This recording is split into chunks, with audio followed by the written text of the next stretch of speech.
രമേശ് ചെന്നിത്തല പരിചയപ്പെടുത്തിയ വ്യവസായിയുടെ വെളിപ്പെടുത്തൽ നിന്നാണ് ഡിണ്ടിഗൽ ഒരു ഡി മണി ഉണ്ടെന്നും അയാൾക്ക് കേരളത്തിലെ ശബരിമലയിലെ സ്വർണ്ണക്കൊള്ളയുമായി ബന്ധമുണ്ടാകാൻ സാധ്യതയുണ്ടെന്നും വെളിപ്പെടുത്തൽ വരുന്നത്. മാത്രമല്ല അന്തർദേശീയ തലത്തിൽ വിഗ്രഹ മോഷ്ടാക്കളുമായിട്ടൊക്കെ തന്നെ ബന്ധമുള്ള ചില ആളുകൾ ഉണ്ണികൃഷ്ണൻ പോറ്റിയുമായി ബന്ധപ്പെട്ടിരുന്നു എന്നുള്ള രീതിയിലുള്ള മൊഴികൾ വന്നതോടെ ഈ ശബരിമല സ്വർണ്ണക്കൊള്ളയ്ക്ക് തന്നെ വല്ലാത്തൊരു ട്വിസ്റ്റാണ്. അപ്പോൾ ഇദ്ദേഹത്തിനെ അന്വേഷിച്ചാണ് SIT തമിഴ്നാട്ടിലെ ദിണ്ടിഗലെത്തിയത്. ഡി മണി എന്ന പേരിൽ അറിയപ്പെടുന്ന ഞാൻ ഡി മണിയല്ല, ഞാൻ MS മണിയാണ് എന്നൊക്കെ പറഞ്ഞെങ്കിൽ ഇതൊന്നും SIT വിശ്വസിക്കുന്നില്ല. ഡി മണിയെക്കുറിച്ച് നമ്മളൊരു അന്വേഷണം നടത്തിയപ്പോൾ ആടിമുടി ദുരൂഹതയുള്ളൊരു കഥാപാത്രമാണ് ഈ ഡി മണി. ഓട്ടോ ഡ്രൈവറായിട്ടായിരുന്നു ആദ്യകാല ജീവിതം, തുടക്കം അങ്ങനെ തന്നെയായിരുന്നു. പിന്നീട് അതിവേഗത്തിൽ വളരുന്ന സാമ്പത്തിക വളർച്ച ഉണ്ടായ കഥകളാണ് പ്രചരിച്ചത്. അദ്ദേഹം പെട്ടെന്ന് പണക്കാരനായി. കോടീശ്വരൻ്റെ വഴിയിലേക്കുള്ള അദ്ദേഹത്തിൻ്റെ യാത്ര പെട്ടെന്നായിരുന്നു.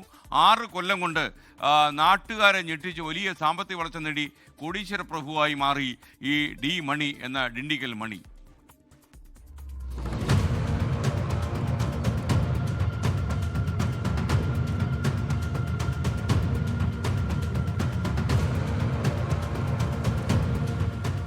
ഓട്ടോ ഡ്രൈവറായാണ് ഡി മണിയുടെ തുടക്കം.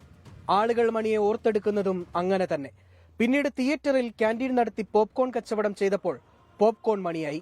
6 വർഷത്തിനിടയിൽ മണിയുടെ സാമ്പത്തിക വളർച്ച ദുരൂഹമാണ്. പെട്ടെന്നൊരു നാൾ ഫിനാൻസ് സ്ഥാപന നടത്തിപ്പുകാരനായി മണി പ്രത്യക്ഷപ്പെട്ടു. ഗോൾഡ് ലോൺ ബിസിനസ്സിലേക്ക് എത്തിയത് എങ്ങനെയെന്ന് ആർക്കും അറിയില്ല. സാധാരണക്കാരനും ഉയർന്ന വിദ്യാഭ്യാസമില്ലാത്ത ആളുമായ മണിക്ക് എങ്ങനെ ഇത്രയും വലിയ സാമ്പത്തിക ഇടപാടുകൾ നടത്താൻ കഴിഞ്ഞു എന്നതായിരുന്നു നാട്ടുകാരുടെ സംശയം. പ്രാദേശിക മാധ്യമ പ്രവർത്തകനായും ഇടക്കാലത്ത് മണി അറിയപ്പെട്ടിരുന്നു. സാമ്പത്തിക വളർച്ചയ്ക്ക് പിന്നാലെയാവണം MS സുബ്രഹ്മണി ഡി മണിയായി.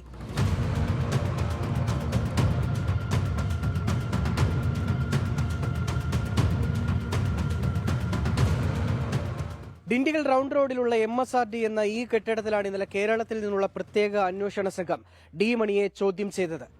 റിയൽ എസ്റ്റേറ്റുമായി ബന്ധപ്പെട്ട ഇടപാടുകൾ നടക്കുന്ന സ്ഥലമാണ് ഇതെന്നാണ് ഡി മണി SITയോട് പറഞ്ഞത്. അതുൾപ്പെടെയുള്ള കാര്യങ്ങളിലെ ദുരൂഹത നീക്കാൻ SITക്ക് കഴിയുമോ എന്നതാണ് ഇനി കാത്തിരുന്ന് കാണേണ്ടത്. SIT സംഘം ഡിണ്ടിഗലിൽ തുടരുകയാണ്. ഡിണ്ടിഗലിൽ നിന്ന് സുമിത്തിനൊപ്പം രാഹുൽ വിജയൻ, 24 ഇടുക്കി. ലോകത്തെവിടെയായാലും ഏത് സമയത്തും 24 വാർത്തകളും ഓഗ്മെന്റഡ് റിയാലിറ്റി പാക്കേജുകളും എക്സ്പ്ലെയിനറുകളും വിശദമായി കാണാൻ ഞങ്ങളുടെ YouTube ചാനൽ നിങ്ങൾക്ക് സബ്സ്ക്രൈബ് ചെയ്യാം.